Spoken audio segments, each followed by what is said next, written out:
பலாப்பழத்தில் உள்ள ஃப்ரக்டோஸ் மற்றும் சுக்ரோஸ் உடலுக்கு தேவையான உடனடி ஆற்றலை வழங்குகிறது. செரிமான ஆரோக்கியம்.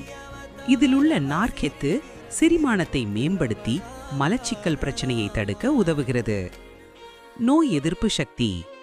வைட்டமின் சி அதிகம் இருப்பதால் இது உடலின் நோய் எதிர்ப்பு மண்டலத்தை வலுப்படுத்துகிறது. தோல் மற்றும் முடி ஆரோக்கியம். இதில் உள்ள வைட்டமின் ஏ மற்றும் ஆன்டி ஆக்சிடென்ட்கள் தோல் பளபளப்பிற்கும் முடி வளர்ச்சிக்கும் உதவுகிறது. ஆரஞ்சு பழத்தை விட கொய்யாவில் வைட்டமின் சி அதிகம் உள்ளது. இது தொற்று நோய்களிலிருந்து உடலை பாதுகாக்கிறது. கொய்யா பழம் இரத்தத்தில் உள்ள சர்க்கரை அளவை கட்டுப்படுத்த உதவுகிறது. இதய ஆரோக்கியம். இதில் உள்ள பொட்டாசியம் மற்றும் நார்ச்சத்து இரத்த அழுத்தத்தை சீராக வைத்து இதயத்தை பாதுகாக்கிறது. கண் பார்வை. வைட்டமின் ஏ சத்து அதிகம் இருப்பதால் இது